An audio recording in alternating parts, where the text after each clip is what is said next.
इतिहास की प्रारंभता करा। बहुत सारे इतिहास कदे पुराना नहीं हुंदा। ते जिवें नागरमल दे दरबार का इतिहास, पंडित गंगा राम का दमड़ी का इतिहास, मीरा बाई, झाला बाई, ते इतिहास आपां बहुत बेरा सरवण कीते ने। ते बहुत सारा गुरु रविदास महाराज के जीवन का इतिहास जिहड़ा अजे असीं छोया तक नहीं है। ये मैं जिक्र करा, श्री गुरु रविदास महाराज ने इस संसार दे उत्ते मनुखा देही दे विच विचरदियां 150 साल 4 महीने 5 दिन मनुखा देही दे विच विचरे ने। इस संसार ते उन्हीं 150 साल 5 महीने 4 महीने 5 दिन की जिहड़ी आरजू बतीत कीती आ मनुखा देही च विचर ते हुण 1.5 सदी का करीबन जीवन होवे ते ये तो नहीं ना भी आप 4-5 साखियां जिहड़ियां उन्होंने उही कौतक कीते ने। बड़े कौतक ने जिहड़े आपां छोए ने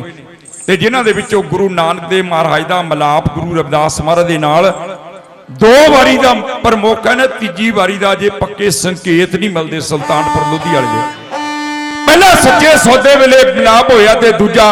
1516 ईस्वी दे विच गुरु नानक देव महाराज दा कांशी दे विच मिलाप होया ते जिते उस वेले गुरु रविदास महाराज ने 35 अखर पंजाबी दे ते जिन्हां दी खोज कबीर साहब ने की। क्यों? ते श्री गुरु ग्रंथ साहब दे 340 अंग दे उत्ते 340 पन्ने ते 52 अखरी कबीर जी ओदी बाणी है कबीर साहब दी। ते ओदे विच पंजाबी दे 35 अखर जिहड़े ऊड़े तो लैके डाड़ी तक ओदा वर्णन कीता है। क्योंकि उस वेले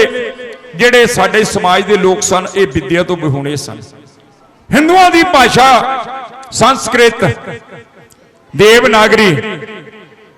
इहो जिहा भाषा सन, उन्हां दियां उच्च विद्या सन, विद्वानां दियां भाषावां सन, शूद्र नहीं सी पढ़ सकदा। उधर इस्लाम धर्म दियां उर्दू, अरबी ते फारसी ते उस वेले मुसलमानां दियां भाषा सन ते जिन्हां नूं फिर भी गरीब दलित नहीं सी पढ़ सकदा, शूद्र नहीं सी पढ़ सकदा। ते उस वेले कबीर साहब ने एक ज्ञान देण दे लई एक भाषा दित्ती है ते 35 अखरां दी खोज उस भगती लहर की एक बहुत बड़ी देन है। ते जिहड़े गुरु रविदास महाराज ने बाणी कबीर साहब की अपनी बाणी ते होर समकाली महापुरुषों की बाणी सांभी हुई सी। 1516 ईस्वी 15 दिन गुरु नानक देव महाराज कांशी विच रहे सन ते जदों विदा होण लगे ते गुरु रविदास महाराज ने वो बाणी जिहड़ी है वो गुरु नानक पातशाह दे सुपुर्द कीती, जिहड़ी इस वेले गुरु ग्रंथ साहब दे विच दर्ज है। और ये सबजैक्ट ते नहीं सी, मैं थोड़ा जिहा इत्ते चलना पाउणा अपना फर्ज समझिया।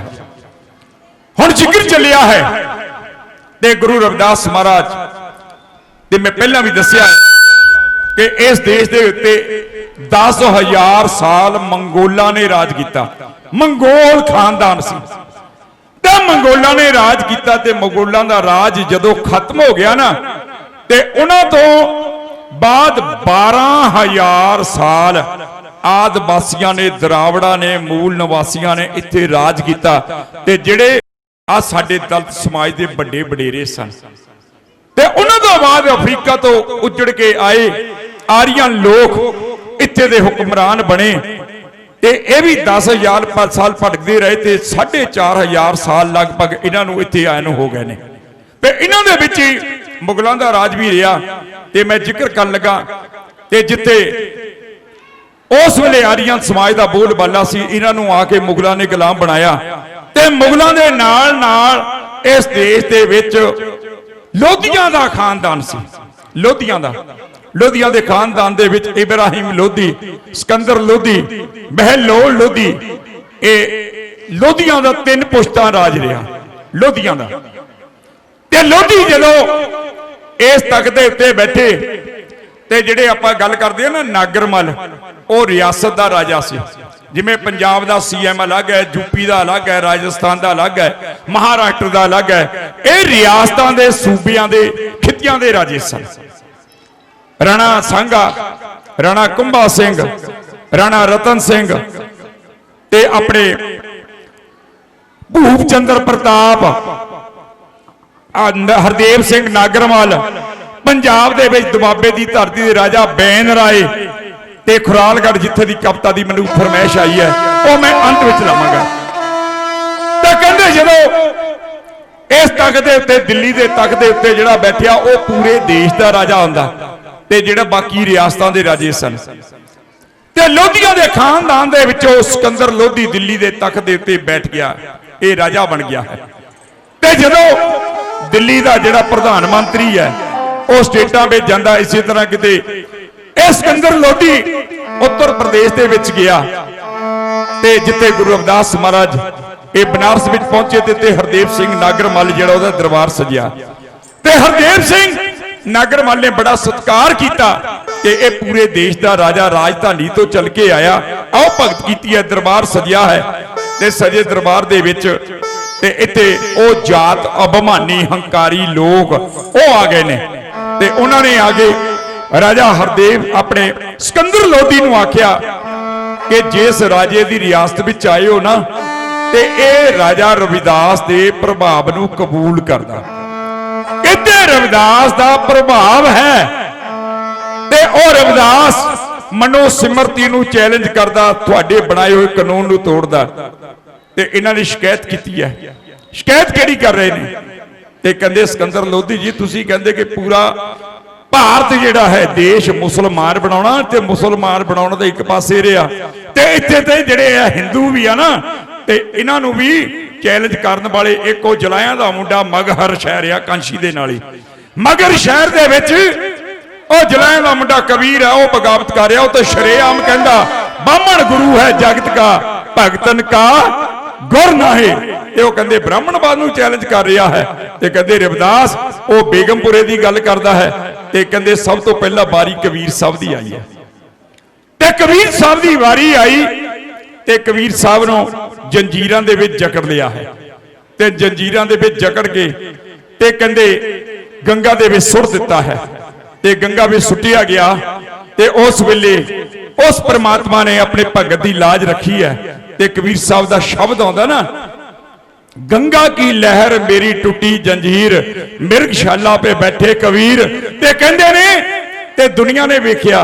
कि वो जंजीरां टुट गईयां, कबीर साहब पानी दे उत्ते इंज बैठे ने जिवें कोई साधु तपस्या कर ली मिर्गशाला ते बैठा। इस तो बाद हाथी अगे सुटिया, अखीर सिकंदर लोधी बादशाह कबीर साहब की शक्ति नूं मन गया। फिर इस तो बाद सैकंड बारी जिहड़ी गुरु रविदास महाराज दी आउणी सी ते ए जात अभिमानी ओ हंकारी लोग गुरु रविदास महाराज ते कबीर साहब के खिलाफ जिहड़ियां शिकायतां कीतियां उन्हां दे जिक्र मेरे साथी पेश करने। सिकंदर लोधी नूं मनुवादीए इउं भड़काउंदे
ਪਸ਼ੂ